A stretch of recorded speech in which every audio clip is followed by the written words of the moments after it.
미 바이든 정부의 인플레 감축법 서명 이후 계속 한미 간의 진통이 이어지는 가운데 드디어 미국에서 한국의 현대차 전기 보조금이 발의되었다는 소식이 들려오고 있습니다. 그런데 그럼에도 불구하고 한국에서는 싸늘한 반응이 이어지고 있다는 소식도 나오는데요. 미국 상원에서 현대차 보조금은 2026년까지 지급되어야 한다는 법안이 발의가 되었음에도 한국은 전혀 다른 행보를 보이고 있으며 미국의 의도에 대해서 상이한 의견도 내놓고 있습니다. 우선 한국 정부의 IRA법 해결을 위한 전방위적 노력이 지속되고 있는 상황이 나온 가운데 독일에서조차 한국에 연락을 해오면서 인플레 감축법 공동 대응을 하자는 의견을 제기했습니다. 많은 한국인들은 한국만 인플레 감축법에서 제외가 되었다며 큰 불만을 터뜨린 상황이었는데 실상 독일에서도 한국과 거의 같은 입장으로 그다지 나은 게 없다며 협력을 요청해 온 것이죠. 독일 연방경제기후보호부와 한국산자부는 제2차 한독산업협력 대화를 열었는데 독일은 지난해 자동차 생산량이 335만 대로 한국 346만 대에 이어 6위를 기록했지만 독일 역시 IRA 법안으로 인해서 극히 일부 모델을 제외하고는 사실상 보조금이 제외되었다는 것입니다. 따라서 양국은 이에 대한 공동 대응을 모색하기로 했는데 흥미로운 점은 독일은 최근 한국차가 잘 팔리고 있습니다. 독일은 독일 3사를 비롯해 일본, 프랑스 차까지 한국 차가 끼어들 틈은 거의 없는 상황이었지만 특히 올해 들어서 코나와 아이오닉 등 전기차의 활약으로 판매고가 크게 증가하고 있는 상황입니다. 물론 아직 10위권이긴 하지만 이는 매우 의미 있는 수치로 앞으로의 성장이 매우 무섭기 때문입니다. 그런데 여기서 현대차와 계열사가 대폭 독일 투자를 확대할 것으로 예상되고 있다는 점입니다. 일각에서는 미국의 IRA 법안으로 인해서 미국 투자가 대폭 지연되거나 축소될 가능성을 논하면서 오히려 이것이 유럽과 같은 다른 분야로 빠져나가는 효과가 있을 수 있다고 관측하고 있습니다. 게다가 한국 2차 전지의 최강자인 LG와 삼성, SDI 등이 유럽, 헝가리와 폴란드의 허브로 자리 잡기 때문에 현대차는 이들을 통해 배터리를 공급받으면서 유럽의 점유율을 늘려나갈 계획으로 보입니다. 공교롭게도 미국의 IRA로 인해서 이러한 업계 간, 심지어 국가 간의 합종 연행이 탄생 중인 모습인데요. 최근 LG 엔솔 같은 경우에는 11조 원 투자가 거의 결정된 초대형 인도네시아 프로젝트가 묶인 상황입니다. 이는 미국의 IRA로 인해서 인도네시아에서 생산된 배터리가 미국 다수의 고객에게 공급될 예정이었으나 인도네시아의 니켈 광산의 최종 재련은 중국 업체가 담당하기에 이곳에서 막혀버린 것으로 역시 피해를 입게 된 것입니다. 물론 한국 기업을 비롯해 전 세계 많은 기업은 최종적으로 탈중국을 하자는데 입을 모읍니다만 환경오염을 발생시키는 등 굳은 일에 해당하는 것이 재련 작업이기 때문에 선진국들은 회피하는 일이죠. 업계에서는 중국 없는 재련을 하려면 최소한 10년 이상이 필요할 것으로 예측하고 있는 상황이라며 미국의 IRA 법은 사실상 미국의 배터리 부족을 가속화시킬 수 있다고 강력 경고하고 있습니다. 아이러니한 점은 IRA 법은 인플레이션을 없애려고 만든 법안이지만 오히려 중국을 배제함으로 해서 미국 내 생산될 배터리가 급격하게 감소한다면 반대로 배터리 가격이 급상승하게 된다는 것이고 인플레이션 감소는커녕 테슬라를 비롯해 다수의 회사들은 차량 가격을 올리게 된다는 점입니다. 이미 업계에서는 탁상 공론이라며 현실을 하나도 모른다는 것이 현재의 미 IRA 법안이라는 것입니다. 게다가 현대차는 물론이고 동맹들 중에 이번 미국의 공급망 편성에 가장 기여한 한국 기업들은 새로운 전략을 준비하고 있는데 전문가들은 가장 유력한 것으로 투자 지원 전략을 제기합니다. 현대는 물론 LG 에너지 솔루션이나 삼성전자 등이 미국에 투자는 하겠다고 하면서 계속 늦추는 것입니다. 어차피 투자를 해서 공장을 지어 놔봤자 미국의 IRA를 비롯해 반도체 과학법이 차별을 할 수 있기에 구체적인 세부 지침이 정해지기 이전까지는 최대한 투자를 미루고 집행하지 않는다는 전략입니다. 아니나 다를까 역시 발빠른 한국 기업들은 IRA 발동 후 이미 투자를 대거 보류하는 모습이 등장했습니다.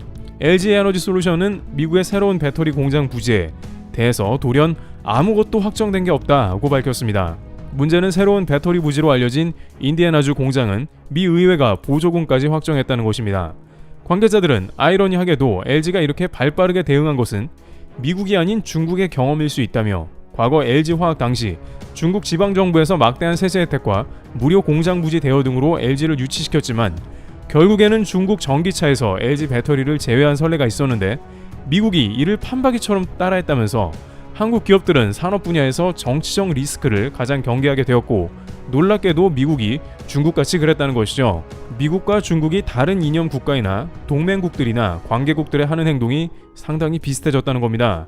따라서 중국의 정치 리스크가 미국에서도 등장했다는 시그널이 잡히며 대거 투자 보류, 기피가 생긴 겁니다.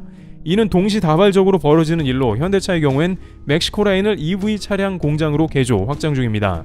원래 미국에서 모두 조립을 하려고 했지만 갑작스런 법 발동으로 아무 혜택이 없기에 굳이 인프라나 물류비, 인건비가 비싼 미국에 애써서 투자할 필요가 전혀 없기 때문입니다. 미국의 보조금이 적지는 않으나 현대차가 벌어들일 막대한 이익에 비하면 훨씬 못 미치는 것입니다. 그러다 보니 이제 가장 한국과 관련이 깊다는 조지아주를 비롯해 미국 전반에 비상이 걸렸는데요. 각 주의 주지사들과 상원 의원들은 100억 간의 IRA 서명에 대해 너무 급했다며 맹렬히 비판하면서도 이것을 맞설 만한 구제안에 대해서 방법을 찾았고 급기야 새로운 법안을 발의하게 된 상황인데요. 그런데 한국에서는 오히려 냉정하며 다소 싸늘하게 관련 사태를 해석하고 있다는 반응도 나옵니다. 우선 미 상원에서 현대차의 전기차에 대해서 보조금 법조항 적용을 수년간 유예하는 법안이 제출됐습니다. 현대자동차가 전기차 공장을 건설하기로 한 조지아주 출신인 라파엘 워녹 연방 상원 의원은 29일 현지 시간 IRA 보조금 관련 일부 조항에 대해 유예하도록 하는 내용의 법안을 발의했다고 밝혔는데요. 그는 미국을 위한 합리적인 전기자동차 법안이라는 이름의 법안을 냈는데 구체적인 내용은 현대차와 같이 미국 내에서 생산을 준비하고 있는 업체에 대해선 IRA의 보조금 지급 관련 조항을 오는 2026년까지 유예토록 하는 내용을 주요 골자로 하고 있는 것입니다. 이는 기존 IRA 법에서 당장 제외되어 버린 현대차에 대한 구제 법안이라 할 수 있는 것이죠. 또한 워녹 의원이 이러한 법을 발의한 것은 다름 아닌 조지아주 출신이라는 점도 작용했습니다. 일부 매체에서는 현대차에서 예상된 8,100명의 인원을 자칫 절반 이상 감축할 수도 있다는 전망도 나왔고 차세대, 수소차 등은 미국 아닌 캐나다나 멕시코로 그 방향을 돌릴 수도 있다는 등 전반적으로 현대차가 조지아의 투자를 대폭 줄이거나 보류한다는 예측이 나왔기 때문이죠. 물론 이런 법안을 일단은 환영하긴 합니다만 한국에서는 전혀 뜻밖의 반응이 나오고 있는데요. 우선 이 워녹 상원 의원은 민주당 출신으로 기존 IRA 법에 대해서 찬성표를 던진 사람입니다. IRA 법은 민주당에서 매우 성공적으로 이끌어낸 법안으로 바이든 대통령의 핵심 공약이기에 워녹 의원도 조지아의 현대차 공장이 불합리를 겪을 것을 알고도 찬성을 한 것입니다. 따라서 한국에서는 워녹 상원 의원의 이중적 행동에 대해서 의문을 던지는 것입니다. 일단은 차후 선거의 공천이나 기타 민주당 내 입지 등 때문에 IRA 찬성을 했다가 뒤늦게서야 조지아주에 불이익이 갈까봐 법을 발의한 것은 신뢰하기 어렵다는 것입니다. 워녹 의원은 이 법안을 통해 조지아 주민들이 전기차 구매 시 혜택을 누리는 한편 현대차처럼 조지아주 투자기업을 지원하고 양질의 일자리를 창출할 수 있을 것이라 했는데 애초에 그러면 민주당의 IRA에 반대표를 던져 조지아 일자리를 만드는 것에 집중을 했어야지 이제 와서야 그 법안에 찬성표를 던지는 것을 후회하고 있다며 후속 법안을 발의한 것은 현대차를 비롯해 한국에서 여론이 여전히 싸늘한 상황을 맞고 있다는 것입니다. 게다가 이것은 말 그대로 발의한 것이지 의회를 통과해야 하는 매우 큰 숙제가 남아 있습니다. 민주당의 지지를 받은 IRA 법에 반하는 내용이기에 통과가 될지 의문인 것입니다. 특히 상무부 장관 지나 러먼도 장관은 대만이 한국에 대한 7조 원 투자를 낚아채며 자랑했는데 이러한 민주당의 기조를 상원 의원이 발의한다고 해서 쉽게 바뀔지는 의문이라는 지적입니다. 또한 바이든 대통령이 차기 대통령 출마가 기정사실화되고 있는 상황이며 미국 중심 법안 효과로 대선 지지율이 크게 상승하여 공화당의 트럼프를 설문조사에서 앞서고 있는 것으로 나왔기 때문에 미국이 아닌 타국의 현대차에 대한 보조금을 의회가 승인할지 의문이라는 것입니다.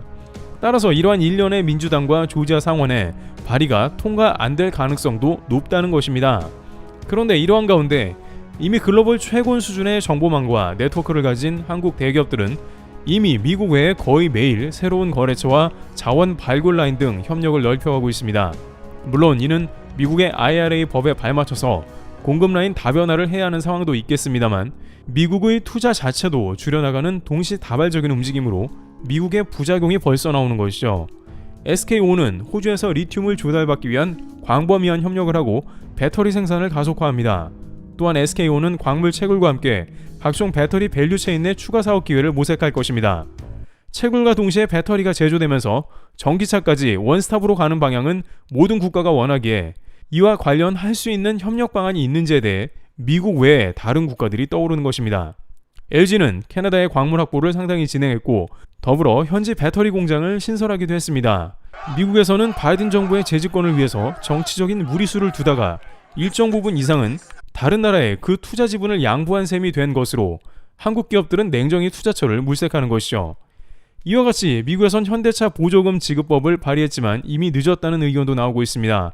법안이 통과되면 좋은 일이겠지만 자국 중심주의는 결국 투자 국가들이 떠나게 되는 주 원인인 것입니다. 트리블TV였습니다. 감사합니다.